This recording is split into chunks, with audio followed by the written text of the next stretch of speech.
अथ श्री शनैश्चर स्तोत्रं विनियोगः।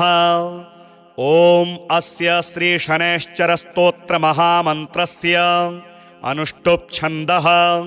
शनैश्चरो देवता शं बीजं नं शक्तिः मम कीलकं शनैश्चर प्रसाद सिद्ध्यर्थे जपे विनियोगः। ध्यानम् चापासनो गृध्ररथस्तु नीलः प्रत्यङ्मुखः काश्यपगोत्रजातः सशोलचापेषु गदाधरो व्यात् सौराष्ट्रदेशप्रभवश्च सौरिः नीलाम्बरो नीलवपुः किरीटी गृध्रासनस्थो विकृताननश्च केयूरहारादिविभूषिताङ्गः सदास्तु मे मन्दगतिः प्रसन्नः। शनैश्चराय शान्ताय सर्वाभीष्टप्रदायिने नमः सर्वात्मने तुभ्यं नमो नीलाम्बराय च। द्वादशाष्टमजन्मानि द्वितीयान्ते सुराशिषु ये ये मे सङ्गता दोषाः सर्वे नश्यन्तु वै प्रभो। सूत उवाच शृणुध्वं मुनयः सर्वे शनिपीडाहरं शुभं शनिप्रीतिकरं स्तोत्रं सर्वाभीष्टफलप्रदं। पुरा कैलासशिखरे पार्वत्यै शङ्करेण च उपदिष्टं शनिस्तोत्रं प्रवक्ष्यामि तपोधनाः। रघुवंशेति विख्यातो राजा दशरथः प्रभुः बभूव चक्रवर्ती च सप्तद्वीपाधिपो बलिं कृत्तिकान्ते शनौ याते दैवज्ञार्ज्ञापितो हि सः रोहिणी सकटं भित्त्वा शनिर्यास्यति साम्प्रतम्। इत्थं शकटभेदेन सुरासुरभयङ्करं द्वादशाब्दं तु दुर्भिक्षं भविष्यति सुदारुणं। देशाश्च नगरग्रामाः भयभीताः समन्ततः ब्रुवन्ति सर्वलोकानां भयमेतत्समागमम्। एवमुक्तस्तवो वाक्यं मन्त्रिभिः सह पार्थिवः व्याकुलं तु जगद्दृष्ट्वा पौरजानपदादिकं पप्रच्छ प्रयतो राजा वसिष्ठ प्रमुखान् ऋषीन् समाधानं किमस्यास्ति ब्रूत मे मुनिसत्तमाः। प्रजानां परिरक्षायै सर्वज्ञः सर्वदर्शिनः तच्छ्रुत्वा मुनयः सर्वे प्रोचुरस्य बलं महत्। शनैश्चरेण शकटे तस्मिन् भिन्ने कुतः प्रजाः अयं योगो ह्यसाध्यं तु शक्रब्रह्मादिभिस्तथा। स तु सञ्चिन्त्य मनसा सहसा पुरुषसर्षभः समादाय धनुर्दिव्यं दिव्यायुधसमन्वितं रथमारुह्य वेगेन गतो नक्षत्रमण्डलं सपादयोजनं लक्ष्यं सूर्यस्योपरि संस्थितं रोहिणीं पृष्ठतः स्थाप्य राजा दशरथस्तदा रथे तु काञ्चने दिव्ये सर्वरत्नविभूषिते हंसवर्णहयैर्युक्ते महाकेतुसमुच्छिते दीप्यमानो महारक्तं किरीटकटकादिभिः बभ्राज स तदाकाशे द्वितीय इव भास्करः आकर्णपूर्णचापेन संहारास्त्रं न्ययोजयत्। संहारास्त्रं शनिर्दृष्ट्वा सुरासुरभयङ्करं कृत्तिकान्ते तदा स्थित्वा प्रविशन् किल रोहिणीं दृष्ट्वा दशरथं चाग्रे तस्थौ स भ्रुकुटीमुखः हसित्वा तद्भयात् सौरी हृदं वचनमब्रवीत्।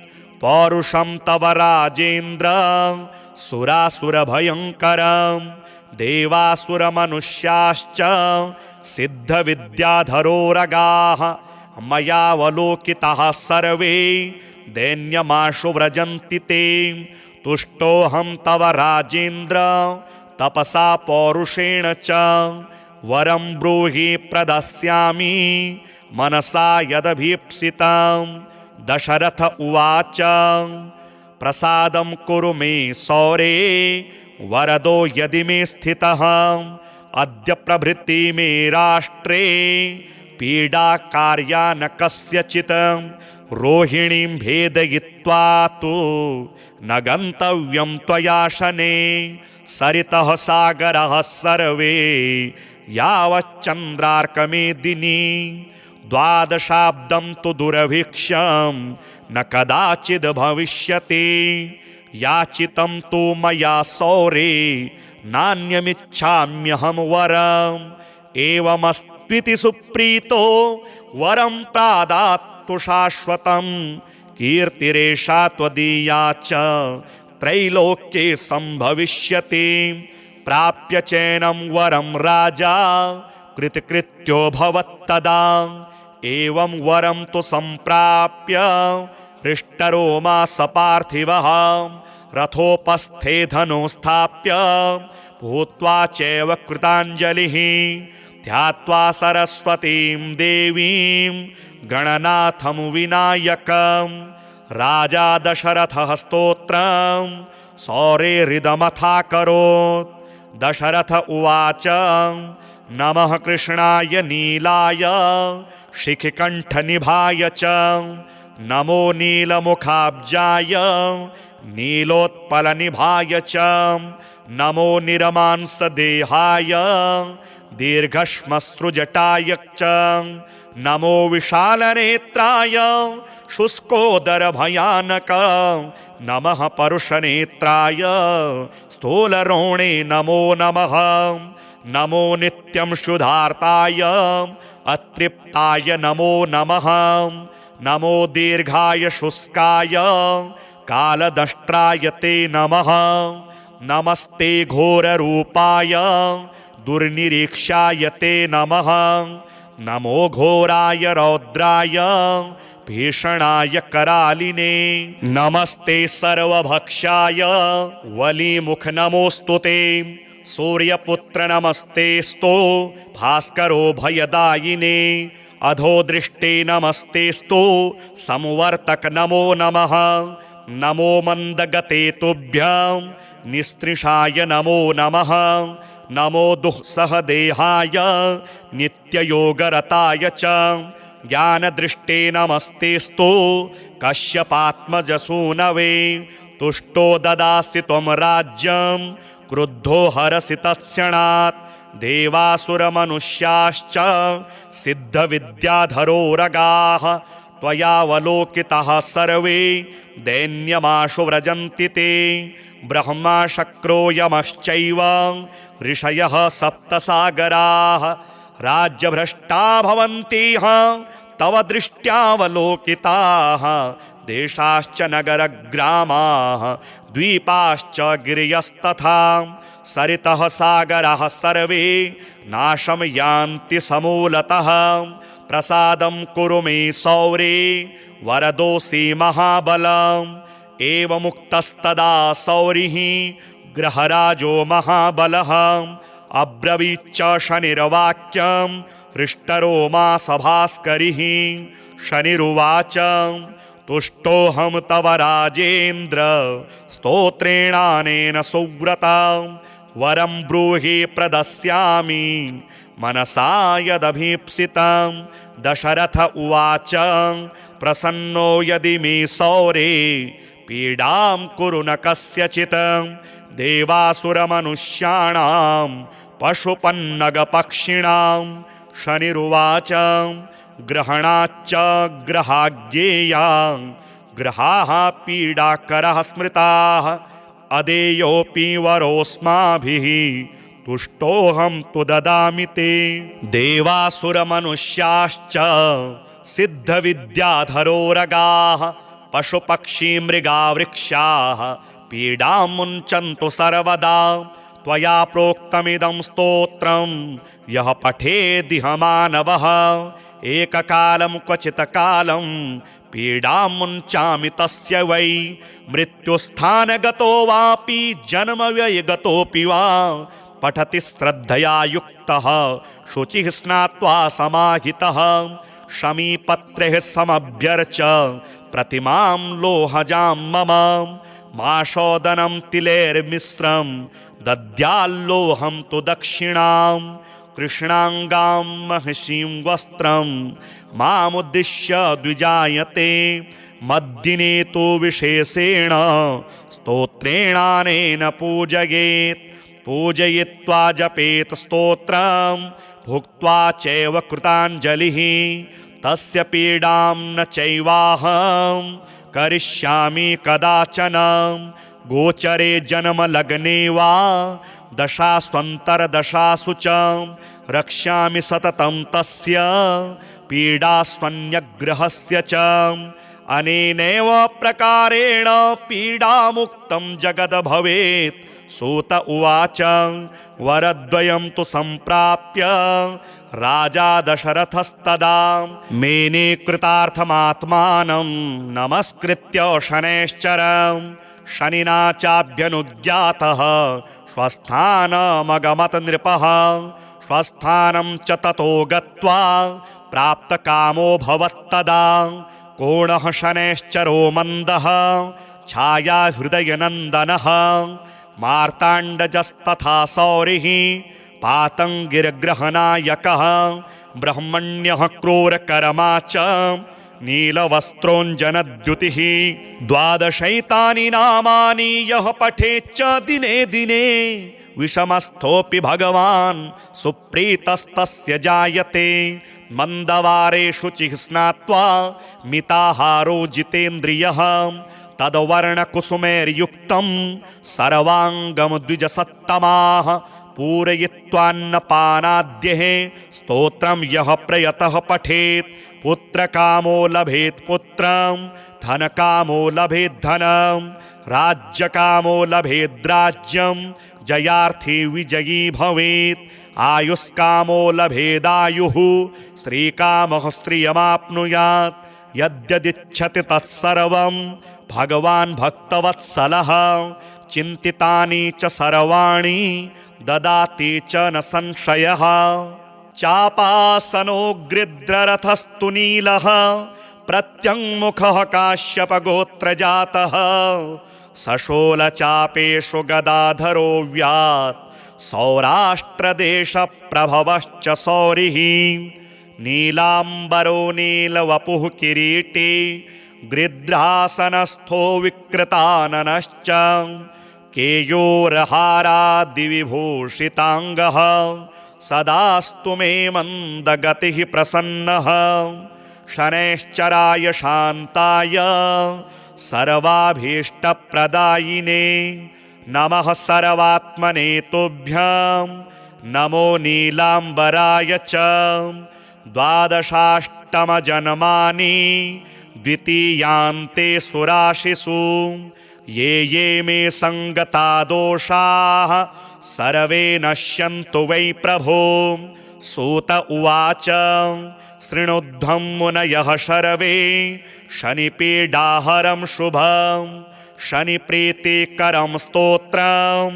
सर्वाभीष्टफलप्रदं पुरा कैलासशिखरे पार्वत्यै शङ्करेण च उपदिष्टं शनिस्तोत्रं प्रवक्ष्यामि तपोधनाः रघुवंशेति विख्यातो राजा दशरथः प्रभुः बभूव चक्रवर्ती च सप्तद्वीपाधिपो बली कृत्तिकान्ते शनौ याते दैवज्ञार्ज्ञापितो हि सः रोहिणी सकटं भित्त्वा शनिर्यास्यति साम्प्रतम् इत्थं शकटभेदेन सुरासुरभयङ्करं द्वादशाब्दं तु दुर्भिक्षं भविष्यति सुदारुणं देशाश्च नगरग्रामाः भयभीतः समन्ततः ब्रुवन्ति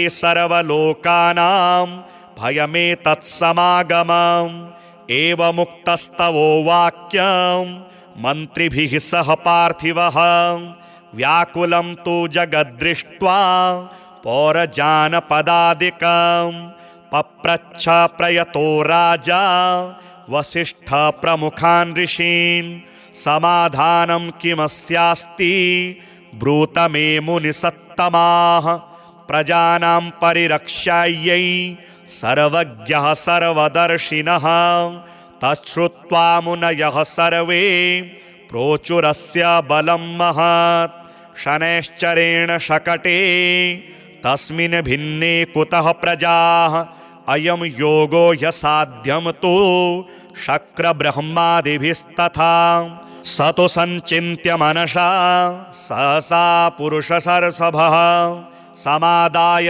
धनुर्दिव्यं दिव्यायुधसमन्वितं रथमारुह्य वेगेन गतो नक्षत्रमण्डलं सपादयोजनं लक्ष्यं सूर्यस्योपरि संस्थितं रोहिणीं पृष्ठतः स्थाप्य राजा दशरथस्तदा रथे तु काञ्चने दिव्ये सर्वरत्नविभूषिते हंसवर्णहयैर्युक्ते महाकेतुसमुच्छिते दीप्यमानो महारक्तं किरीटकटकादिभिः बभ्राज स तदाकाशे द्वितीय इव भास्करः आकर्णपूर्णचापेन संहारास्त्रं न्ययोजयत् संहारास्त्रं शनिर्दृष्ट्वा सुरासुरभयङ्करं कृत्तिकान्ते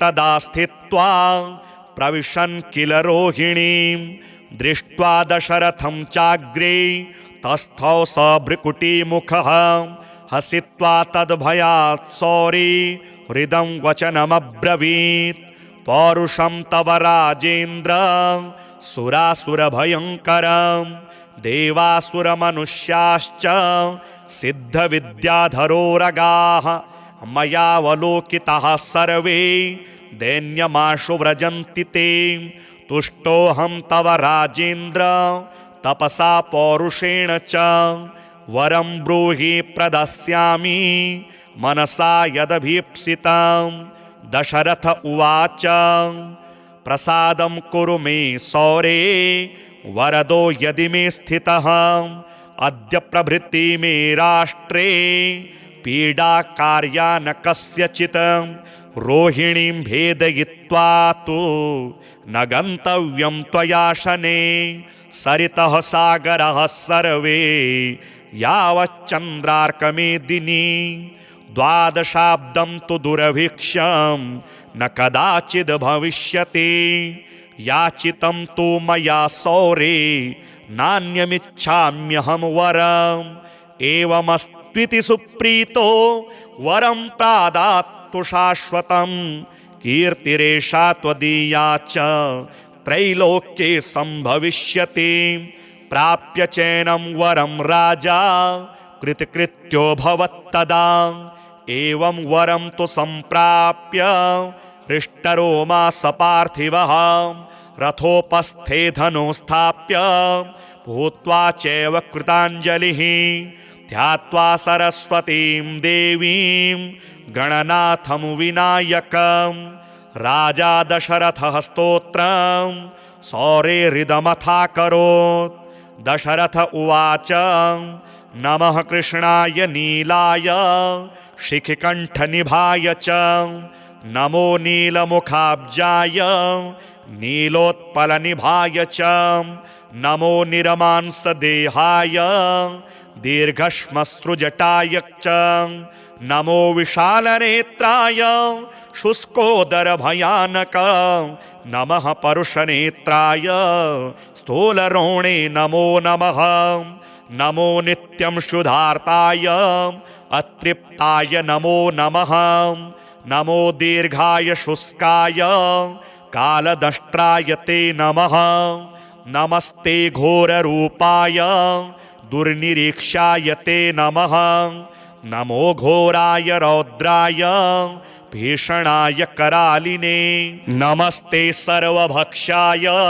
वलीमुख नमोऽस्तु ते सूर्यपुत्र नमस्तेस्तु भास्करो भयदायिने अधोदृष्टे नमस्तेस्तु संवर्तक नमो नमः नमो मन्दगते तुभ्यं निस्त्रिषाय नमो नमः नमो दुःसहदेहाय नित्ययोगरताय च ज्ञानदृष्टे नमस्तेस्तु कश्यपात्मजसूनवे तुष्टो ददासि त्वं राज्यं क्रुद्धो हरसि तत्क्षणात् देवासुरमनुष्याश्च सिद्धविद्याधरोरगाः त्वयावलोकिताः सर्वे दैन्यमाशु व्रजन्ति ते ब्रह्मा शक्रो यमश्चैव ऋषयः सप्तसागराः राज्यभ्रष्टा भवन्तिह तव दृष्ट्यावलोकिताः देशाश्च नगरग्रामाः द्वीपाश्च गिरयस्तथा सरितः सागराः सर्वे नाशं यान्ति समूलतः प्रसादं कुरु मे सौरे वरदोऽसि महाबलम् एवमुक्तस्तदा सौरिः ग्रहराजो महाबलः अब्रवीच्च शनिर्वाक्यं हृष्टरोमा सभास्करिः शनिरुवाच तुष्टोऽहं तव राजेन्द्र स्तोत्रेणानेन सुव्रता वरं ब्रूहि प्रदस्यामि मनसा यदभीप्सितं दशरथ उवाच प्रसन्नो यदि मे सौरे पीडां कुरु न कस्यचित् देवासुरमनुष्याणां पशुपन्नगपक्षिणां शनिरुवाच ग्रहणाच्च ग्रहाज्ञेयां ग्रहाः पीडाकरः स्मृताः अदेयोऽपि वरोऽस्माभिः तुष्टोऽहं तु ददामि ते देवासुरमनुष्याश्च सिद्धविद्याधरोरगाः पशुपक्षी मृगावृक्षाः पीडां मुञ्चन्तु सर्वदा त्वया प्रोक्तमिदं स्तोत्रं यः पठेदिह मानवः एककालं क्वचित् कालं पीडां मुञ्चामि तस्य वै मृत्युस्थानगतो वापि जन्मव्ययगतोऽपि वा पठति श्रद्धया युक्तः शुचिः स्नात्वा समाहितः शमीपत्रैः समभ्यर्च प्रतिमां लोहजां मम माशोदनं तिलैर्मिश्रं दद्याल्लोहं तु दक्षिणां कृष्णाङ्गां महिषीं वस्त्रं मामुद्दिश्य द्विजायते मद्दिने तु विशेषेण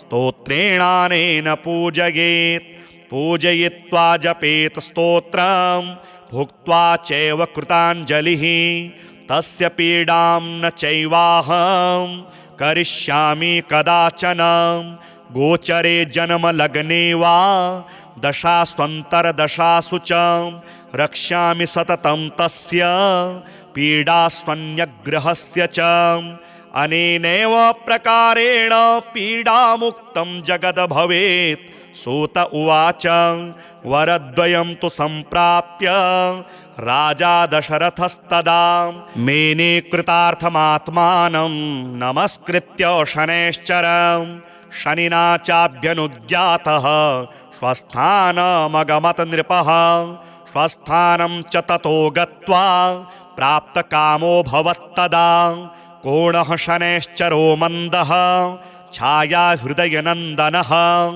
मार्ताण्डजस्तथा सौरिः पातङ्गिर्ग्रहनायकः ब्रह्मण्यः क्रूरकर्मा च नीलवस्त्रोञ्जनद्युतिः द्वादशैतानि नामानि यः पठेच्च दिने दिने विषमस्थोऽपि भगवान् सुप्रीतस्तस्य जायते मन्दवारे शुचिः स्नात्वा मिताहारो जितेन्द्रियः तद्वर्णकुसुमैर्युक्तं सर्वाङ्गं द्विजसत्तमाः पूरयित्वान्नपानाद्यः स्तोत्रं यः प्रयतः पठेत् पुत्रकामो लभेत् पुत्रं धनकामो लभेत् धनं राज्यकामो लभेत् राज्यं जयार्थी विजयी भवेत् आयुष्कामो लभेदायुः श्रीकामः श्रियमाप्नुयात् यद्यदिच्छति तत्सर्वं भगवान् भक्तवत्सलः चिन्तितानि च सर्वाणि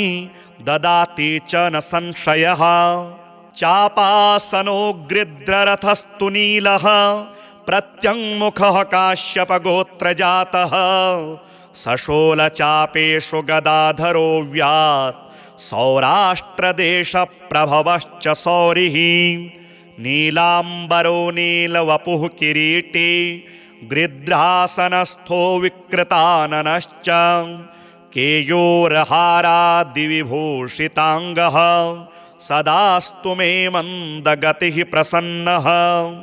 शनैश्चराय शान्ताय सर्वाभीष्टप्रदायिने नमः सर्वात्मने तुभ्यं नमो नीलाम्बराय च। द्वादशाष्टमजन्मानि द्वितीयान्ते सुराशिषु ये ये मे सङ्गता दोषाः सर्वे नश्यन्तु वै प्रभो। सूत उवाच शृणुध्वं मुनयः सर्वे शनिपीडाहरं शुभं शनिप्रीतिकरं स्तोत्रं सर्वाभीष्टफलप्रदं।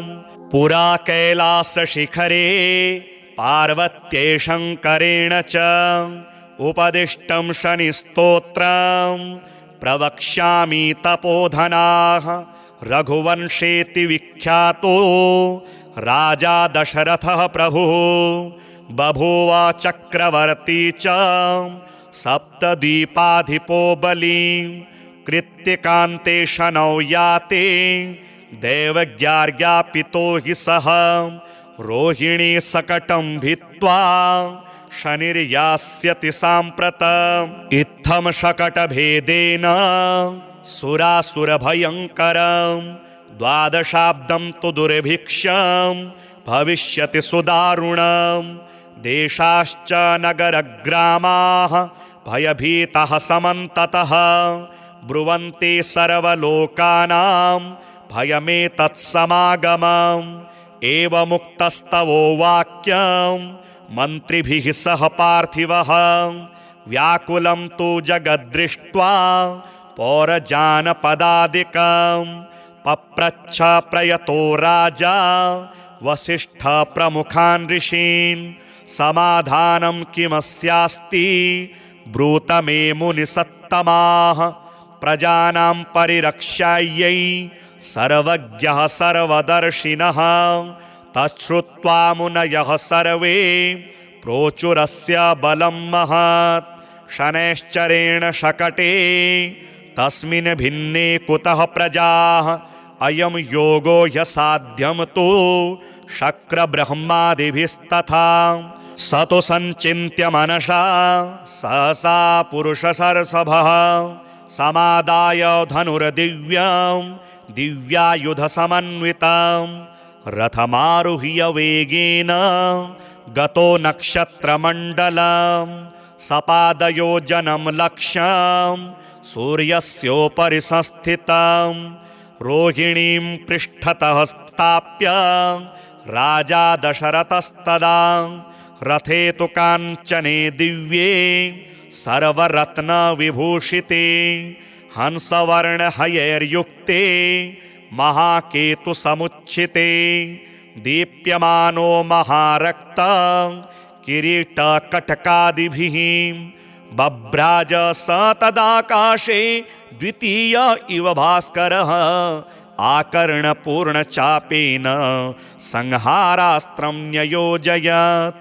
संहारास्त्रं शनिर्दृष्ट्वा सुरासुरभयङ्करं कृत्तिकान्ते तदा स्थित्वा प्रविशन् किल रोहिणीं दृष्ट्वा दशरथं चाग्रे तस्थौ स भ्रुकुटीमुखः हसित्वा तद्भयात् सौरी हृदं वचनमब्रवीत्। पौरुषं तव राजेन्द्र सुरासुरभयङ्करं देवासुरमनुष्याश्च सिद्धविद्याधरोरगाः मयावलोकिताः सर्वे दैन्यमाशु व्रजन्ति ते। तुष्टोऽहं तव राजेन्द्र तपसा पौरुषेण च वरं ब्रूहि प्रदास्यामि मनसा यदभीप्सितं। दशरथ उवाच प्रसादं कुरु मे सौरे वरदो यदि मे स्थितः। अद्य प्रभृति मे राष्ट्रे पीडा कार्या न कस्यचित्। रोहिणीं भेदयित्वा तु न गन्तव्यं त्वया शनैः। सरितः सागरः सर्वे यावच्चन्द्रार्कमेदिनी। द्वादशाब्दं तु दुर्भिक्षं न कदाचिद् भविष्यति। याचितं तु मया सौरे नान्यमिच्छाम्यहं वरम्। एवमस्त्विति सुप्रीतो वरं प्रादात्तु शाश्वतं। कीर्तिरेषा त्वदीया च त्रैलोक्ये सम्भविष्यति। प्राप्य चैनं वरं राजा कृतकृत्यो भवत्तदा। एवं वरं तु सम्प्राप्य हृष्टरोमा सपार्थिवः। रथोपस्थे धनुं स्थाप्य भूत्वा चैव कृताञ्जलिः। ध्यात्वा सरस्वतीं देवीं गणनाथं विनायकम्। राजा दशरथः स्तोत्रं सौरेरिदमथाकरोत्। दशरथ उवाच नमः कृष्णाय नीलाय शिखिकण्ठनिभाय च। नमो नीलमुखाब्जाय नीलोत्पलनिभाय च।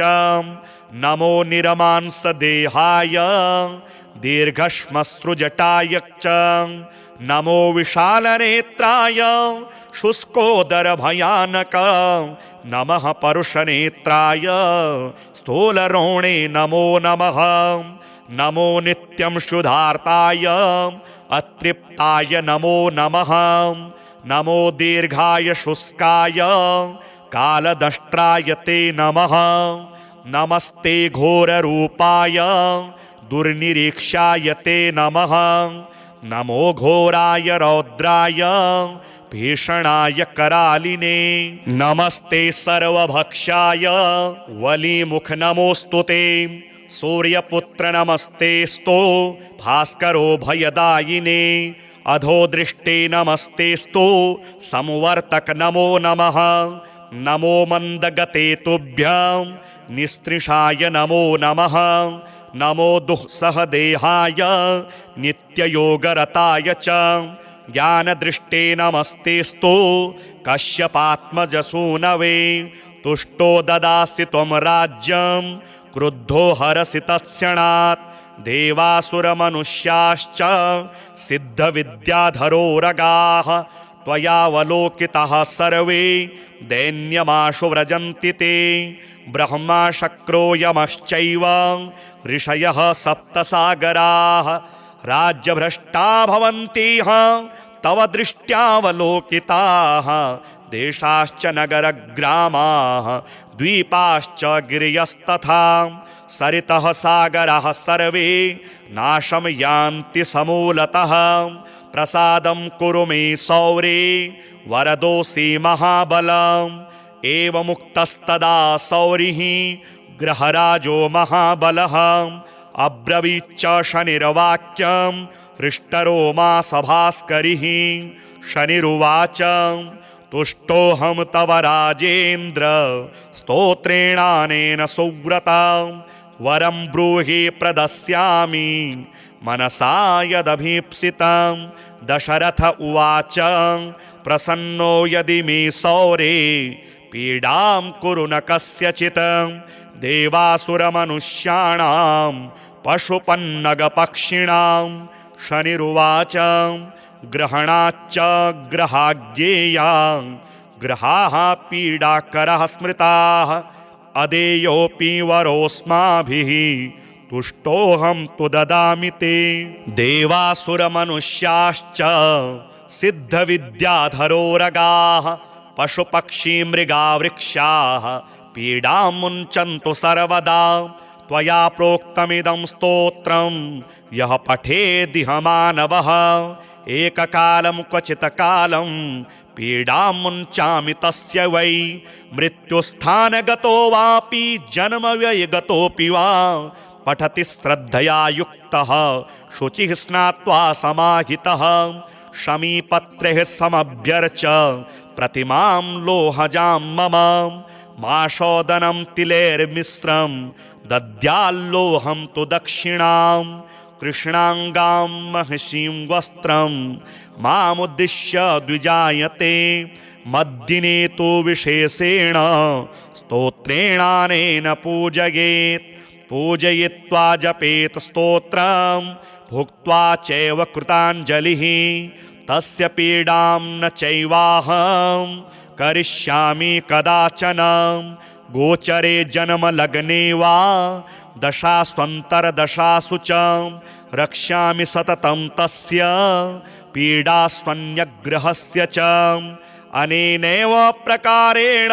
पीडामुक्तं जगद् भवेत् सूत उवाच वरद्वयं तु सम्प्राप्य राजा दशरथस्तदा मेने कृतार्थमात्मानं नमस्कृत्य शनैश्चरं शनिना चाभ्यनुज्ञातः स्वस्थानमगमत नृपः स्वस्थानं च ततो गत्वा प्राप्तकामो भवत्तदा कोणः शनैश्चरो मन्दः छाया हृदयनन्दनः मार्ताण्डजस्तथा सौरिः पातङ्गिरग्रहनायकः ब्रह्मण्यः क्रूरकर्मा च नीलवस्त्रोञ्जनद्युतिः द्वादशैतानि नामानि यः पठेच्च दिने दिने विषमस्थोऽपि भगवान् सुप्रीतस्तस्य जायते मन्दवारे शुचिः स्नात्वा मिताहारो जितेन्द्रियः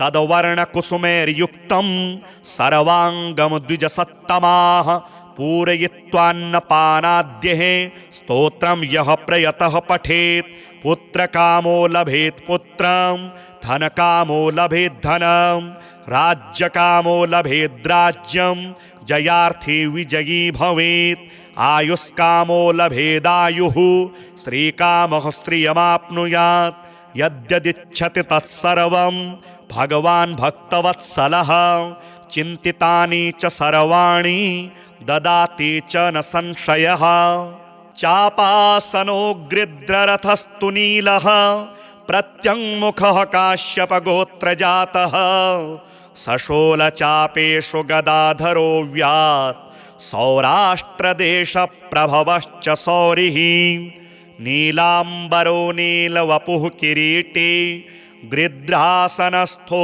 विकृताननश्च केयोरहारादिविभूषिताङ्गः सदास्तु मे मन्दगतिः प्रसन्नः शनैश्चराय शान्ताय सर्वाभीष्टप्रदायिने नमः सर्वात्मने तुभ्यं नमो नीलाम्बराय च द्वादशाष्टमजन्मानि द्वितीयान्ते सुराशिषु ये ये मे सङ्गता दोषाः सर्वे नश्यन्तु वै प्रभो सूत उवाच शृणुध्वं मुनयः सर्वे शनिपीडाहरं शुभं शनिप्रीतिकरं स्तोत्रं सर्वाभीष्टफलप्रदं पुरा कैलासशिखरे पार्वत्यै शङ्करेण च उपदिष्टं शनिस्तोत्रं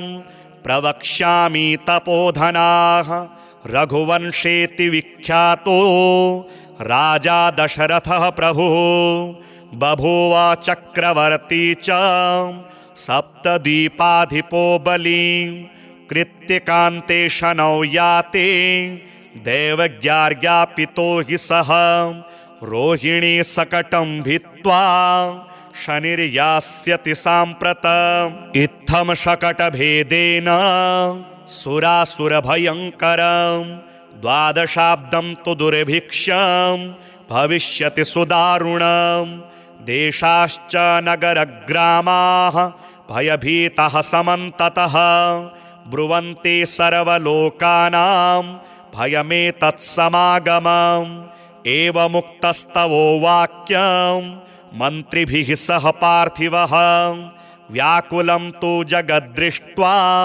पौरजानपदादिकं पप्रच्छ प्रयतो राजा वसिष्ठ प्रमुखान् ऋषीन् समाधानं किमस्यास्ति ब्रूत मे मुनिसत्तमाः प्रजानां परिरक्षायै सर्वज्ञः सर्वदर्शिनः तच्छ्रुत्वा मुनयः सर्वे प्रोचुरस्य बलं महत् शनैश्चरेण शकटे तस्मिन् भिन्ने कुतः प्रजाः अयं योगो यसाध्यं तु शक्रब्रह्मादिभिस्तथा स तु सञ्चिन्त्य मनसा सहसा पुरुषसर्षभः समादाय धनुर्दिव्यां दिव्यायुधसमन्वितां रथमारुह्य वेगेन गतो नक्षत्रमण्डलं सपादयोजनं लक्ष्यं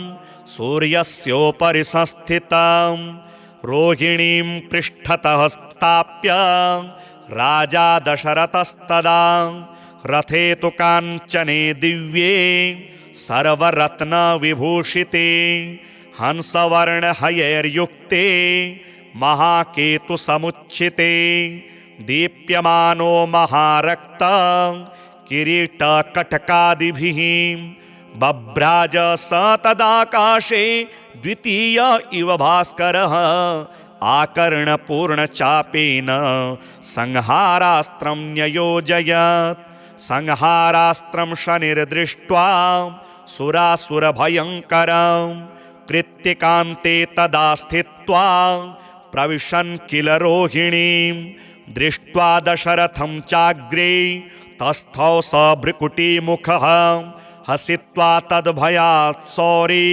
हृदं वचनमब्रवीत् पौरुषं तव राजेन्द्र सुरासुरभयङ्करं देवासुरमनुष्याश्च सिद्धविद्याधरोरगाः मयावलोकिताः सर्वे दैन्यमाशु व्रजन्ति ते तुष्टोऽहं तव राजेन्द्र तपसा पौरुषेण च वरं ब्रूहि प्रदास्यामि मनसा यदभीप्सितं दशरथ उवाच प्रसादं कुरु मे सौरे वरदो यदि मे स्थितः अद्य प्रभृति मे राष्ट्रे पीडा कार्या न कस्यचित् रोहिणीं भेदयित्वा तु न गन्तव्यं त्वया शने सरितः सागरः सर्वे यावच्चन्द्रार्कमेदिनी द्वादशाब्दं तु दुरभिक्षं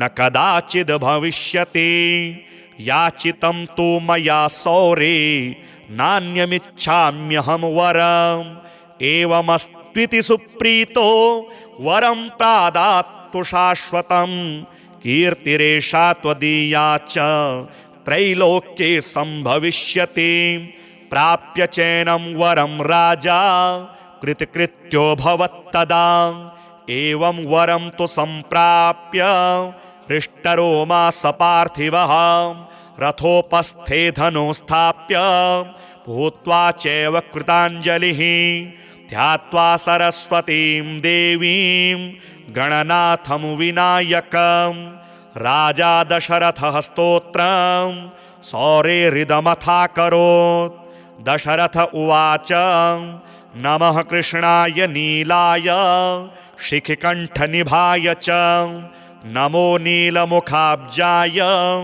नीलोत्पलनिभाय च नमो निरमांसदेहाय दीर्घश्मश्रुजटाय च नमो विशालनेत्राय शुष्कोदरभयानक नमः परुषनेत्राय स्थूलरोणे नमो नमः नमो नित्यं शुद्धार्ताय अतृप्ताय नमो नमः नमो दीर्घाय शुष्काय कालदष्ट्राय ते नमः नमस्ते घोररूपाय दुर्निरीक्षाय ते नमः नमो घोराय रौद्राय भीषणाय करालिने नमस्ते सर्वभक्षाय वलीमुख नमोऽस्तु ते सूर्यपुत्र नमस्तेस्तु भास्करो भयदायिने अधोदृष्टे नमस्तेस्तु संवर्तक नमो नमः नमो मन्दगते तुभ्यं निस्त्रिषाय नमो नमः नमो दुःसहदेहाय नित्ययोगरताय च ज्ञानदृष्टे नमस्तेस्तु कश्यपात्मजसूनवे तुष्टो ददासि त्वं राज्यं क्रुद्धो हरसि तत्क्षणात् देवासुरमनुष्याश्च सिद्धविद्याधरोरगाः त्वयावलोकिताः सर्वे दैन्यमाशु व्रजन्ति ते ब्रह्मा शक्रो यमश्चैव ऋषयः सप्तसागराः राज्यभ्रष्टा भवन्ति तव दृष्ट्यावलोकिताः देशाश्च नगरग्रामाः द्वीपाश्च गिरयस्तथा सरितः सागराः सर्वे नाशं यान्ति समूलतः प्रसादं कुरु मे सौरे वरदोऽसि महाबलम् एवमुक्तस्तदा सौरिः ग्रहराजो महाबलः अब्रवीच्च शनिर्वाक्यं हृष्टरोमा सभास्करिः शनिरुवाच तुष्टोऽहं तव राजेन्द्र स्तोत्रेणानेन सुव्रता वरं ब्रूहि प्रदस्यामि मनसा यदभीप्सितं दशरथ उवाच प्रसन्नो यदि मे सौरे पीडां कुरु न कस्यचित् देवासुरमनुष्याणां पशुपन्नगपक्षिणां शनिरुवाच ग्रहणाच्च ग्रहाज्ञेया ग्रहाः पीडाकरः स्मृताः अदेयोऽपि वरोऽस्माभिः तुष्टोऽहं तु ददामि ते देवासुरमनुष्याश्च सिद्धविद्याधरोरगाः पशुपक्षीमृगावृक्षाः पीडां मुञ्चन्तु सर्वदा